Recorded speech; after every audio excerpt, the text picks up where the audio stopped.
Bonjour à tous et bienvenue sur la chaîne Ceneva. Merci de nous avoir rejoints pour cette nouvelle conférence avec Sylvie Ouellette. Nous allons aujourd'hui parler du grand voyage de l'âme. Bonjour Sylvie. Bonjour Estelle, merci à tous d'être là. Merci à vous tous qui nous regardez. Merci Sylvie d'être avec nous. Alors, vous êtes auteure, Sylvie, de plusieurs best-sellers dans le domaine de la spiritualité et du développement personnel. Vous êtes une référence notamment pour les questions qui a trait au cheminement de l'âme, la vie, la mort, ces questions du sens de notre mission de vie. Et ça fait de nombreuses années que vous évoluez dans ce domaine, donc en tant que conférencière, formatrice, auteure, chroniqueuse.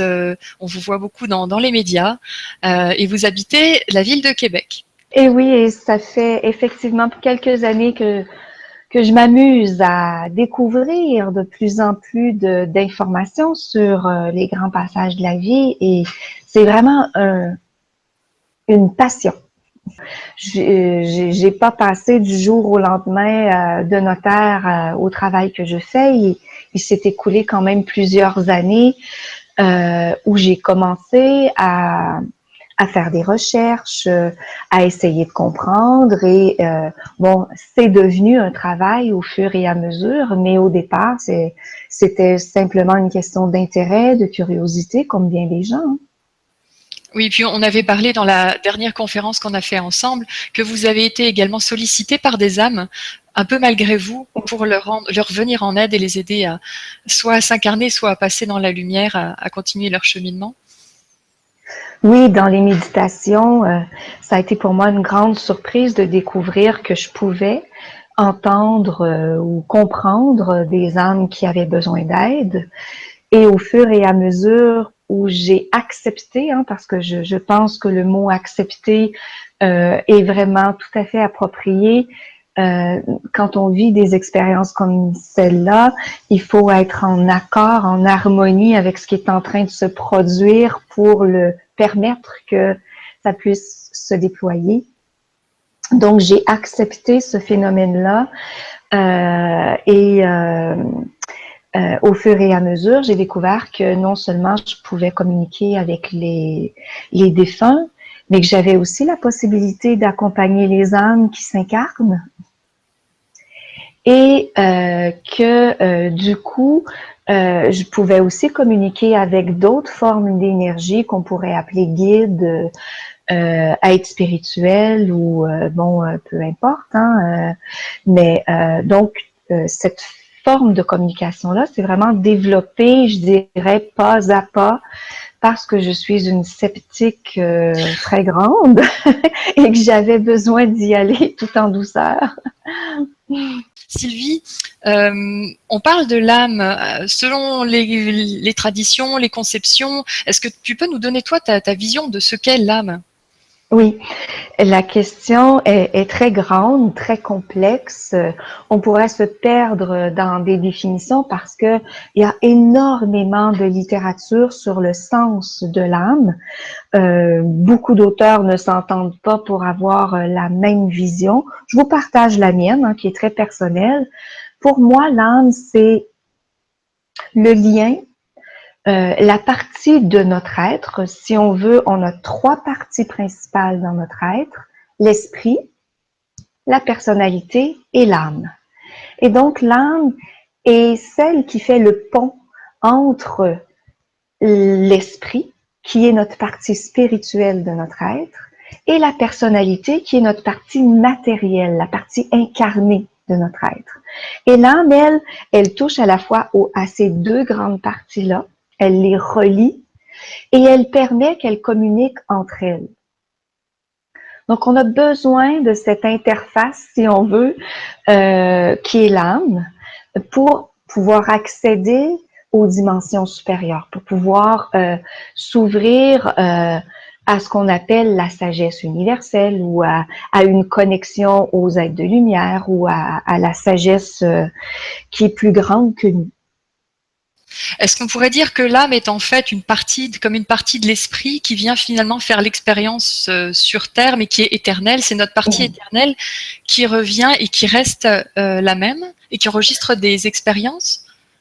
Ben, en fait, si on veut entrer dans des choses un peu plus complexes, faut voir que l'âme et l'esprit sont divisés en 3 parties chacune d'elles. Et l'âme va donc avoir une partie, oui, qui est en connexion, mais directe et très, très profonde au niveau énergétique avec l'esprit. Elle a une partie qui est beaucoup plus dense, qui est en connexion avec la personnalité, qui habite la personnalité. Donc, quand on parle, par exemple, si on se souvient dans la dernière conférence, on avait parlé du moment où l'âme s'incarne. J'avais dit que bon, l'âme prenait place entre le 6e et le 7e mois. Alors ça, c'est la partie de l'âme qui est matérielle qui va s'incarner. Mais il y a encore 2 autres parties qui, elles, ne sont pas dans le corps physique. Une partie qui est vraiment le pont, qui reste comme en entre-deux, et la partie qui est en connexion avec l'esprit. D'où le fait qu'on peut communiquer en tout temps avec notre partie supérieure si on se relie à notre âme. Est-ce que ça signifie également qu'on peut toujours garder un contact avec l'âme d'un défunt, par exemple quelqu'un de notre famille, qui se serait réincarné, mais qu'on pourrait par exemple encore avoir des interactions en rêve ou par des visions, c'est avec l'autre partie de son âme qui serait restée non incarnée? Oui, c'est ça. C'est là où on comprend davantage pourquoi on est capable de rester en communication avec des êtres décédés, mais pendant très, très longtemps. Je regarde Edgar Cayce qui a fait des communications avec des êtres qui étaient décédés depuis, mais vraiment très, très longtemps. Comment se fait-il qu'il peut avoir encore accès à ces âmes-là alors qu'elles ont cheminé, qu'elles se sont élevées, qu'elles se sont peut-être même déjà réincarnées dans l'hypothèse où on adhère à la réincarnation. Donc, comment expliquer tout ça? Ben, imaginons, Estelle, que mon corps, ce que vous voyez de moi présentement à l'écran, c'est tout ce qui existe. Quand je dis tout ce qui existe, là, il n'y a rien d'autre à part mon corps physique. Tout est contenu dans mon corps physique. Visualisons comme si mon corps physique était l'univers et plus large encore que l'univers. Que ma main ici gauche est une âme qui est incarnée et que ma main droite est une âme qui est désincarnée. Êtes-vous d'accord que ces 2 mains-là, elles sont en lien ensemble par le fait qu'elles sont interconnectées à mon corps qui représente tout ce qui existe. Vous comprenez? Donc, c'est la même chose. Nous, quand on est sur la Terre, comme on est dans un corps physique qui est indépendant, on va le dire comme ça, en apparence, parce qu'on ne voit pas dans l'énergie les interconnexions avec le reste de l'univers, on croit que le défunt, c'est quelque chose d'à part. On revient au principe qui n'est pas de moi, hein, mais un principe qu'on véhicule depuis des siècles, qu'on est tous un. Mais ce un-là, on le comprend dans la mesure où on se relie à quelque chose de plus grand. Et lorsqu'on est relié à ce quelque chose de plus grand, mais ça fait en sorte qu'on est en contact les uns avec les autres. Alors, j'ai pas besoin, bon, aujourd'hui, c'est la magie d'Internet qui nous met en lien. J'ai pas besoin de vous toucher, Estelle, pour S'assurer être que je suis en contact avec vous. Je vous vois par la magie d'Internet, mais imaginons que je me serais reliée à votre âme par l'espace du cœur, mais nous pourrions être en contact même si vous n'êtes pas décédé et que vous êtes un corps physique distinct. Tout à fait. Et je pourrais être en contact avec un être décédé depuis très très longtemps, peu importe où est-ce qu'il se trouve dans son cheminement de l'autre côté, mais en faisant appel à la partie supérieure de son âme et non pas à la partie inférieure qui est en lien avec la personnalité. Vous comprenez? La partie supérieure, c'est elle qui est immortelle. C'est elle qui vit, peu importe ce qui se produit dans la matière dense. Alors, du point de vue de l'âme, Sylvie, ça signifie quoi réussir sa vie? C'est une vaste question, j'avais envie de la poser. C'est une très, très vaste question et c'est certain que ma réponse ne cadrera absolument pas avec les critères matérialistes qu'on a aujourd'hui, qui est d'avoir une belle carrière ou d'avoir un compte en banque plein d'argent, ou qui est, bon, somme toute, peut-être d'avoir atteint un certain niveau de paix intérieure. Pour moi, du point de vue de l'âme, réussir sa vie, c'est d'avoir réussi à faire des choix conscients, d'arriver dans notre vie à être suffisamment présent à soi avec un grand S, donc aux parties de notre être qui sont invisibles, pour se sentir aligné. Ça veut dire quoi, se sentir aligné? Ça veut dire se sentir au bon moment, au bon endroit. Le plus souvent possible durant cette incarnation-là. Pas 5 minutes une fois dans notre vie, mais le plus souvent possible quand on fait des choix. De ressentir dans toutes les parties de notre être que ce choix-là, il fait partie de ce que notre âme aspire à vivre. Pour moi, c'est ça, être en harmonie, en accord avec le plan de vie ou être dans sa mission de vie. Donc, on est loin de critères matériels. Tout à fait. Alors, je perçois des questions. Comment faire la distinction entre des désirs, par exemple, qui relèveraient plus de la personnalité? Ça ne veut pas dire qu'il ne faut pas non plus les matérialiser puisqu'on est incarné, mais comment faire la distinction entre les besoins de l'âme et le désir, par exemple? Oui. Et c'est effectivement une grande question. Et la ligne est parfois très, très mince entre ce que moi j'appelle un désir qui appartient à la personnalité et une aspiration qui appartient à l'âme. Déjà, juste dans le mot aspiration, on sent quelque chose de plus grand qu'un désir. Donc, l'aspiration, elle déploie quelque chose à l'intérieur de nous, même si c'est pas, quand on parle d'une aspiration, c'est pas obligé de vouloir nous amener à l'autre bout de la planète. Hein. Ça peut être quelque chose de très concret, une démarche qui est, somme toute, pas grandiose, mais très appliquée dans le quotidien. Mais comment on fait pour savoir que c'est une aspiration par rapport à un désir? Premièrement, par justement cette espèce de ressenti-là qui s'ouvre à l'intérieur de nous quand on y pense, quand on s'arrête au moment où l'aspiration monte en nous. Si on est en contact avec notre corps physique, on va sentir un mouvement d'ouverture à l'intérieur de soi. Un mouvement d'ouverture qui n'est pas comparable au désir, même le désir le plus cher. Le désir, je vais essayer de le situer et ça ne veut pas dire que moi, si j'arrive à le situer comme ça, tout le monde va le situer comme ça. Parce que c'est vraiment en lien avec le ressenti, ce qui se passe à l'intérieur de soi. Et comme on est tous uniques, eh bien, on ne ressent pas les choses de la même façon et les manifestations peuvent être fort différentes d'un individu à l'autre.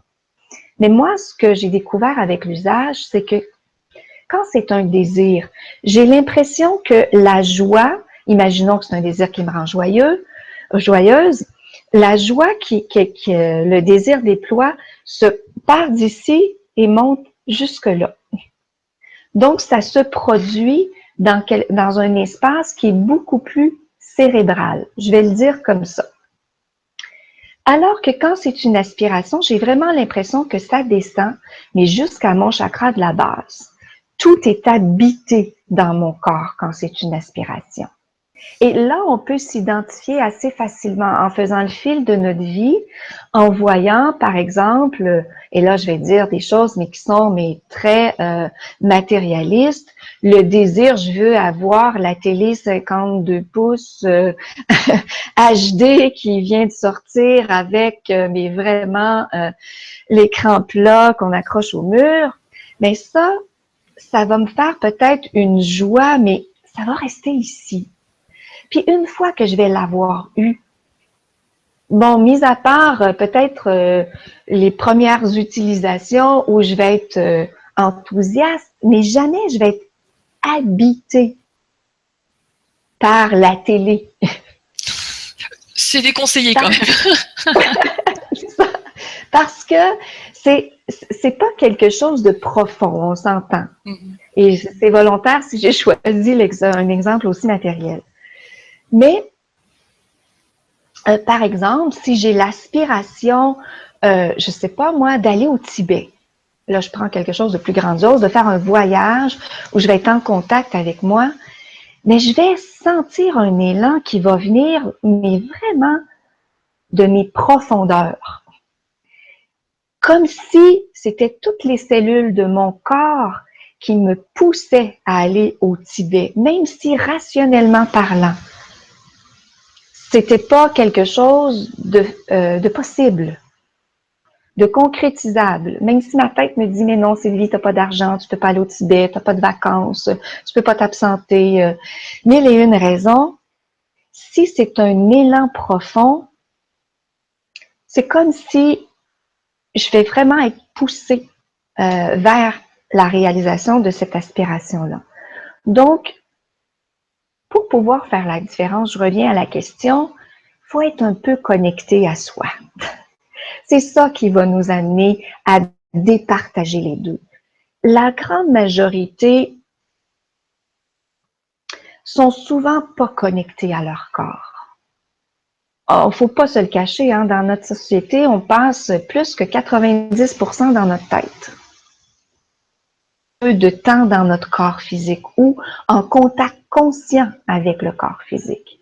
Du coup, quand on vient pour départager désir et aspiration, c'est un défi, mais gigantesque, parce qu'on n'a pas suffisamment d'expérimentation avec le corps physique pour le départager.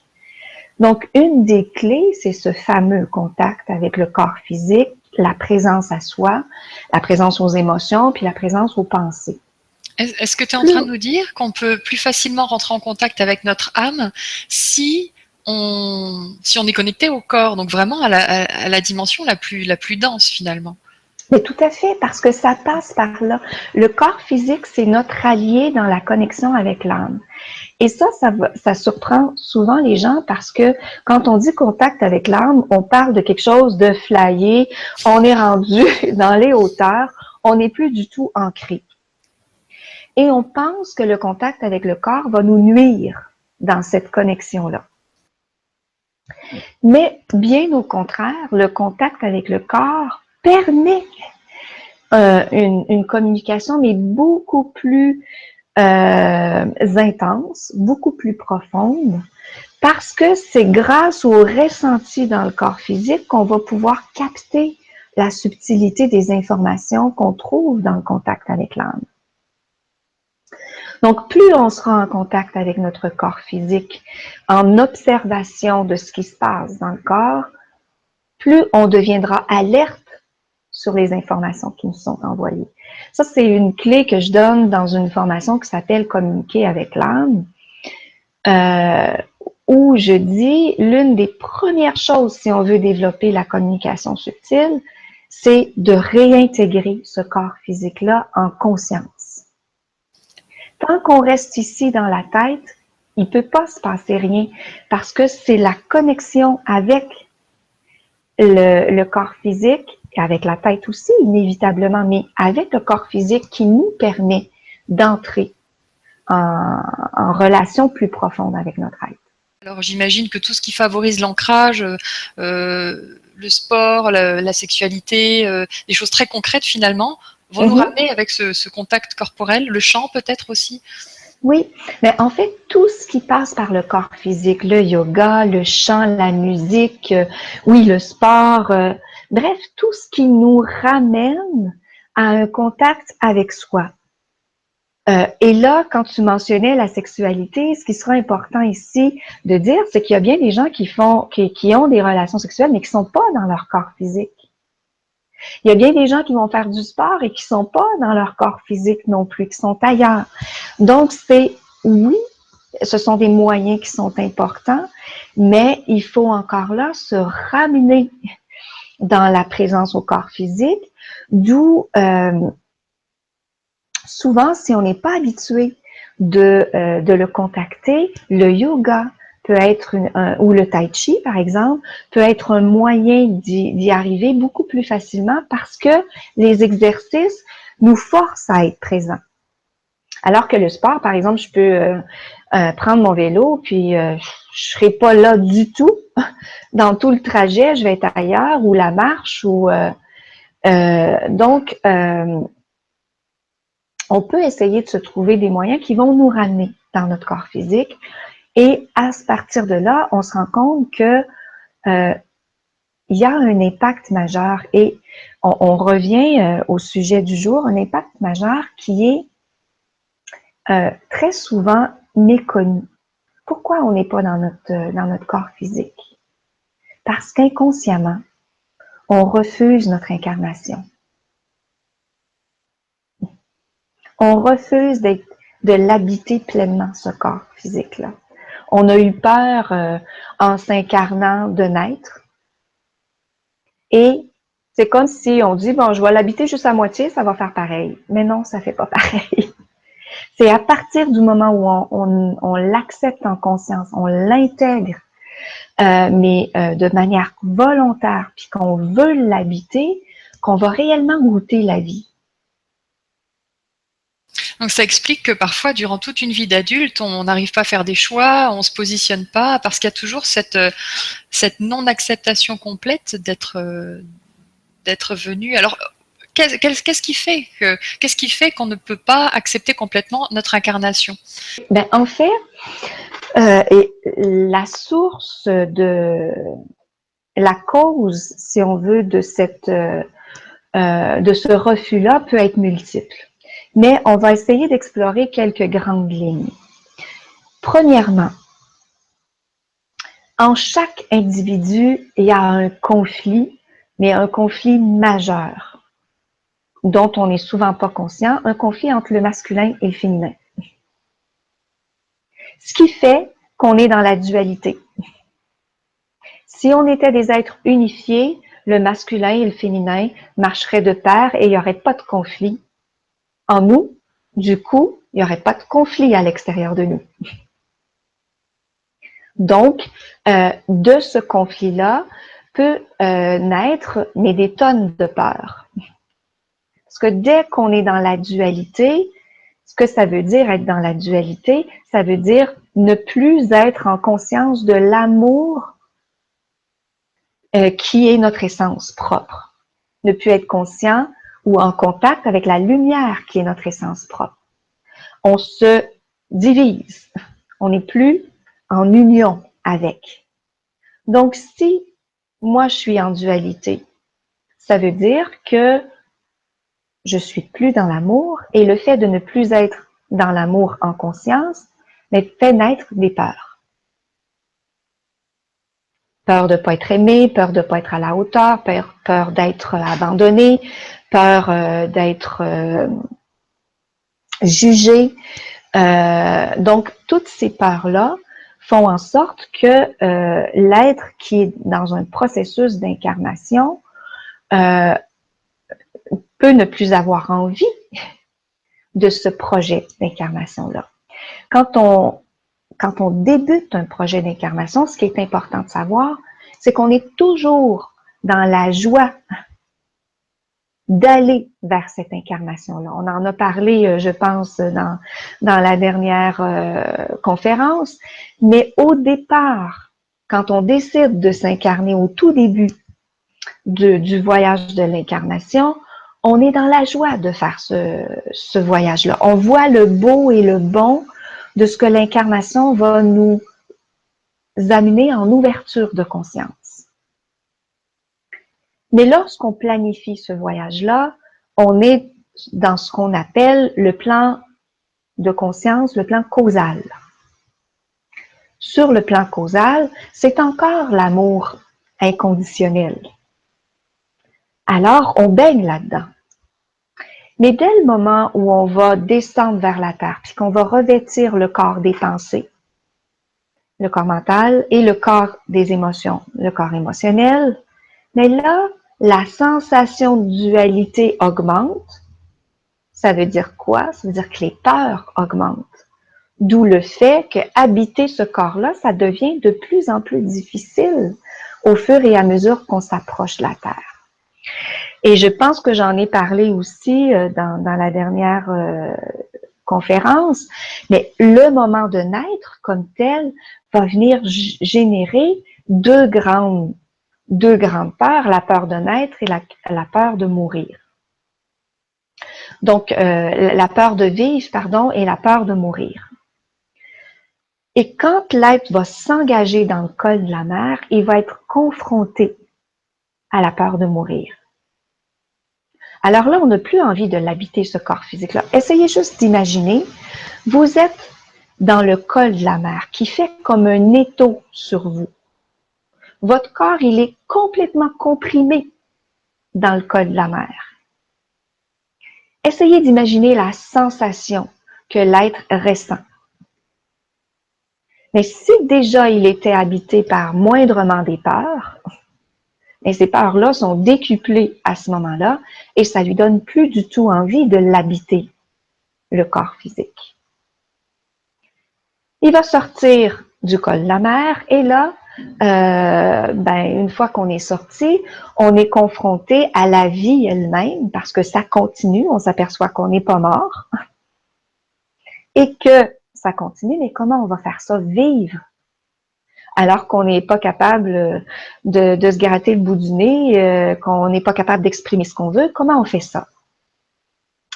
Et le corps physique, s'il y a eu moindrement des douleurs pendant l'accouchement ou après, deviendra le symbole d'un endroit où on ne veut plus aller. On va se retirer d'eux. Ça fait trop mal d'être dans le corps physique. Du coup, si on n'y est jamais ramené en conscience et pendant des moments de joie pour voir mais beaucoup plus de bons moments que de mauvais moments dans le corps physique, on va garder cette espèce de réflexe inconscient-là de ne pas l'habiter. Alors nous avons un commentaire, Sylvie, déjà, un commentaire de la Web TV de Terre et d'Étoiles, un ami du web. Pas de question pour l'instant. Sylvie est tellement claire et passionnante que je l'écoute de tout mon être et avec mon propre corps physique aussi. Merci, c'est gentil. Il y a une autre personne qui nous dit « J'ai totalement paumé mon féminin sacré ». Alors, la partie féminine, finalement, comment la reconnaître? Comment la retrouver? C'est-à-dire, est-ce que c'est l'instinct? Est-ce que c'est la douceur? C'est quoi pour toi la partie féminine? Parce que la partie masculine, on la connaît un peu mieux en général. Oui, dans notre société matérialiste, on utilise davantage le masculin parce que c'est valorisé, hein, l'action et la connaissance, qui sont les attributs du masculin.